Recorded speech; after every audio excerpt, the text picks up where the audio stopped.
Okay, y'all, yes, I am driving. Yes, I'm in my car.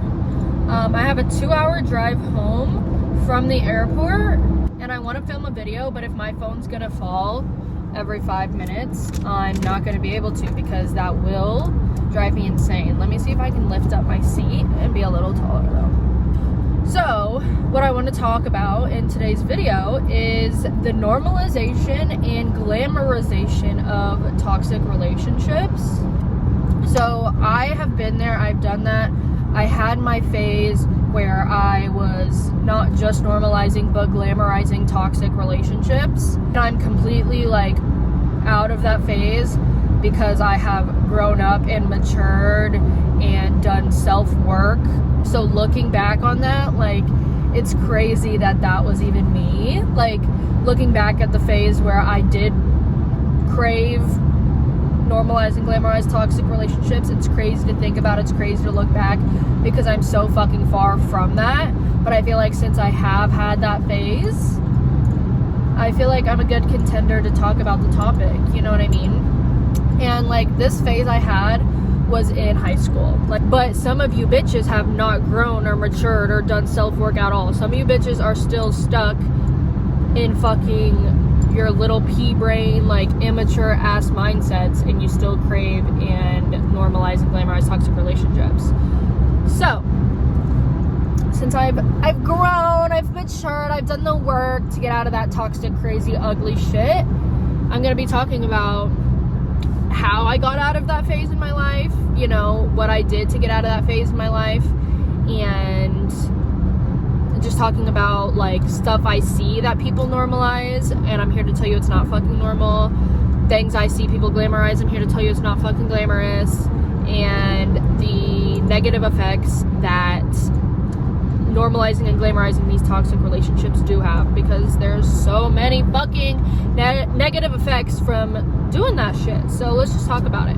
First, I'm gonna talk about things that I see like online or in the real world of things that people normalize and glamorize that are actually like really fucking toxic. First, on TikTok, I will see this TikTok video of somebody posting something that is fucking toxic as hell, and all the comments are like, oh my god, I need this, oh my god, I want this so bad, oh my god, if he's not like that, if my relationship's not like that, I don't want it. Girl, what? I'm so fucking concerned. I'm so concerned. I'm sorry if it's loud because I'm driving on the interstate, but anyways, I'm so fucking concerned for society when I see these fucking TikToks, bro. It will be like a guy, like, okay, oh my god, you're just gonna get in front of me like that? Can't you see I'm busy? Anyways, I will come back to specific things that I see like that because it kind of goes along with my other things. So, I see a lot of blurred lines between being dominant and being controlling. There is a difference between a man being dominant and a man being controlling. A man telling you you can't wear something, a man telling you you can't go somewhere, a man telling you you have to let him know every move that you make, and you have to do this and that for him, and you have to ask his permission for shit. That is not like sexy and dominant. Like, that's something I see on TikTok that's like, oh my god, I want this, oh my god, he's a dominant daddy. No, he's not a dominant daddy, bitch. He's a fucking controlling narcissist. He's not a dominant daddy, bitch. He's fucking crazy. So the blurred lines between dominant and controlling, y'all need to reflect on that shit. Also, the blurred lines between caring and controlling, and it kind of goes in with the dominant thing. If you're not allowed to do something without telling him, and he presents it as, oh, I just care about you and I want you to be safe, there is some like circumstances and some men that do want certain things from you so that they can know that you're safe and know that you're okay and be updated. But a lot of the times, men will mask their controlling behavior with caring. Like, bitch, him calling you 80 billion thousand times because you didn't answer your phone and you're taking a nap, and now he's mad that you didn't text him and say, hey, I'm taking a nap, and he's like, oh, well, I just thought that you were dead. No, he's just a psychopath and is trying to control you and just wants to know every move that you're making. Again, it isn't always like that. Sometimes people just genuinely do care. Sometimes people are genuinely dominant, but I feel like a lot of the time people mask that with controlling behavior. Mask their controlling behavior with it being dominant and caring. So you really need to focus and realize like what the difference is. You know, there needs to be a very strict line of those things. Again, I've been there. I used to think, oh, I want a man that blows up my phone because that means he loves me. Oh, I want a man that wants to know my every move and tells me not to do this, that, and the third because he cares about me and he loves me. No. Okay, this next one I feel like is an unpopular opinion, but I'm gonna say it and y'all can hate me if you want to fucking hate me, okay? And a lot of you are not going to agree with me, girl. And y'all can hate me for saying this, but I'm just here to spit facts, okay? And I've been here, y'all. I have been here, okay? Looking through your partner's phone. Looking through your partner's phone is no bueno. It's Cocoa for Cocoa Puffs. It's loco. It's toxic. I'm sorry to say it. Looking through your partner's phone is toxic. I, myself, have been there. I used to look through one of my partner's phones so much. So fucking much. And it was because he had done things in the past for me to not trust him. So I thought, oh, I could look at his phone and make sure he's not going to cheat on me again, right? If you have to look through your partner's phone to be able to trust him, you should not be with that man. He's obviously not a trustworthy man or woman if you have to look through their phone to be able to trust them. And if they haven't done anything for you to not trust them, and it's your own insecurities, and it's your own trust issues, and your own worries that makes you look through a phone, then you are not ready to be in a relationship. If that man or that woman or that person has not done anything for you to be sus about them, and you just automatically assume that they're sus and just want to double check, then you shouldn't be in a relationship. You're not ready to be in a relationship. You obviously have healing and shit you need to do. You know? Like, you obviously have trust issues you need to work out. That's not fair to your partner.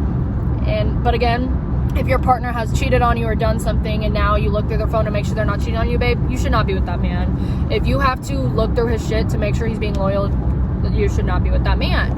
Another thing that I see people normalizing a lot is just like physical and emotional abuse in general, fighting, screaming, yelling, arguing. You know what I'm saying. Like, if you have to say to yourself, again, I've fucking been here for 2 years.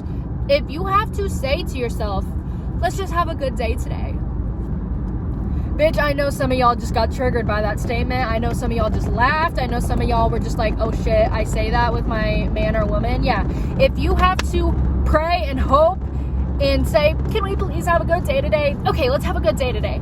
You should not be with that man. All of your days should be good. Most of your days should be good. If you gotta be like that, if you gotta have the mindset of, okay, let's make today a good day, then that means a lot of the times your days aren't motherfucking good, and you shouldn't be with a man if your days aren't motherfucking good. You know what I'm saying? And again, I feel like a lot of the time people normalize toxic relationships by, again, going back to the masking of caring. Oh, he's fighting with me because he loves me. He's fighting with me because he cares about me. No. Obviously, couples are going to have disagreements, but if y'all are arguing every single day, yelling at each other when you do argue, like when there is arguments in a relationship, which obviously is inevitable, there should not be screaming, yelling, name calling, emotional abuse, physical abuse. It should be a civil fucking conversation. And yeah, you should not be arguing every day, especially about petty shit.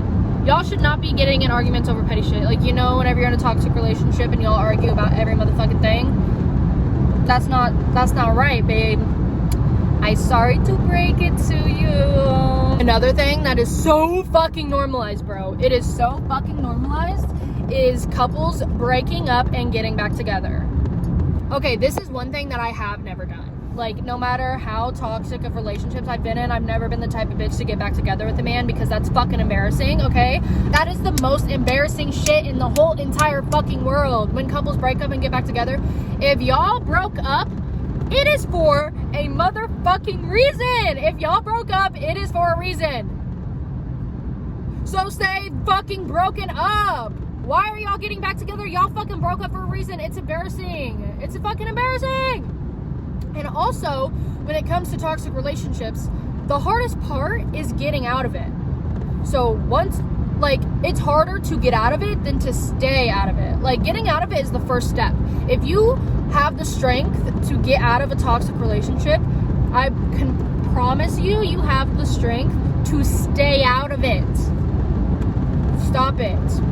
So that was a few things that I see people online normalizing and glamorizing. Of course, there is like hundreds and thousands of more, but like, that's just the ones that I had written down, girl. I don't want to be here all day.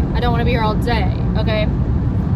Next, we're going to talk about like some examples of it and the harm that normalizing and glamorizing toxic relationships have.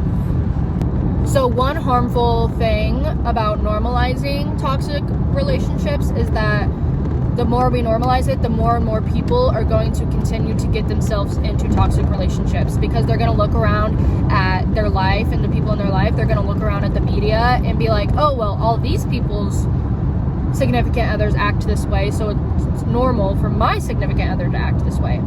Or they might even seek out those behaviors because they think it's normal. And then also, people who normalize and glamorize toxic relationships also act as if you're not in a toxic relationship, that your relationship is boring. So then people will get into loving relationships and leave because they're like, oh, this is boring. No, it's not boring to be loved and treated with respect. It's not. So the next example I'm going to be using media, but this can obviously like happen in real life too. I'm just using this as an example, you know, this can be applied to real life, obviously. So we're gonna take Krishan and Blueface's relationship as an example. The media eats up these toxic relationships like Blueface and Krishan. They eat that shit up so fucking hard, bro. Like, using toxic relationships for other people's or your own entertainment is normalizing and glamorizing it. And whenever the media, for example, or people IRL, but, you know, we're focused on the media right now. When the media does push out content surrounding toxic relationships, it normalizes and glamorizes it, right? And it teaches, again, in this instance with Blueface and Krishan, it's promoting and normalizing, in a sense, that it is okay and normal for men to treat their women like that, or even vice versa. They're just like normalizing and saying it's okay for partners to treat their partners like that, you know, toxically in a relationship. They're like, oh, well, these people do it, it's okay, like, this is normal, it's funny, it's fun, it's entertaining, you know. The media pushes the same agenda as the people in real life do. And it's teaching, when I say men, I'm saying men because Blueface is a man. I'm not saying only men do this, okay? But it's teaching men that it is okay to treat your girlfriend like that. And it is teaching women to stick around and accept and deal with that behavior. You know what I mean? And it's teaching them to accept that behavior. It's teaching them to be submissive to that behavior. It is showing it's okay for relationships to be like that. It is saying it's entertaining and funny for relationships to be like that, and it's fucking not. It's fucking not. Like, I don't know what else to say. Also, to me, and I feel like a lot of people have never looked at it this way before, I've never heard anybody say this, when I see somebody normalizing it and glamorizing it, to me, that kind of like dumbs down other people's trauma who have been in toxic relationships. It's kind of saying, like, whenever people say toxic relationships are normal, like this behavior is totally normal, this behavior is totally okay, this behavior is forgivable, when people act like the toxic behavior is forgivable, it's kind of saying to you, like, so your trauma is not real because this behavior is normal. Your trauma wasn't, you didn't endure trauma because this behavior is normal. That's not traumatizing. This behavior is forgivable. Get over it. That's not toxic behavior. That's fun. You know? People forgiving, normalizing, and glamorizing toxic relationships dismiss victims and survivors of toxic relationships by promoting, normalizing, glamorizing, and forgiving toxic behaviors. It is pushing the agenda that people who have been through toxic relationships didn't actually endure any trauma, that their trauma is dismissible, it's not a big deal, it's normal, when it's not. Like, whenever my friends are forgiving and okaying and normalizing and glamorizing their toxic partners' actions and their toxic relationships, it makes me feel dumb, it makes me feel stupid, it makes me question myself. Oh, well, they're acting like it's normal and it's all handy fucking dandy, so does that mean that what I went through wasn't actually traumatizing?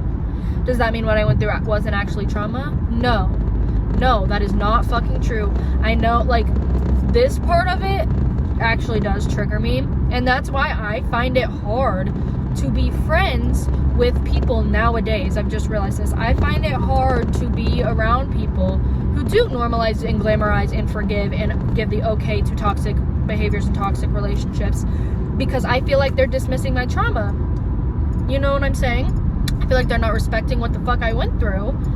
And also, it's like a maturity thing. Like, if you can normalize, glamorize, okay, and forgive that behavior, we're obviously not on the same maturity level. We're obviously not on the same spiritual level. You know, you're obviously not as grown as I am. You know, and I'm not hyping my head up. You know, been there, done that, but grow the fuck up. These relationships aren't normal. You need to go to therapy if you crave toxic relationships, or you need to do self-work on it. I did self-work on it. I have been celibate for over a year.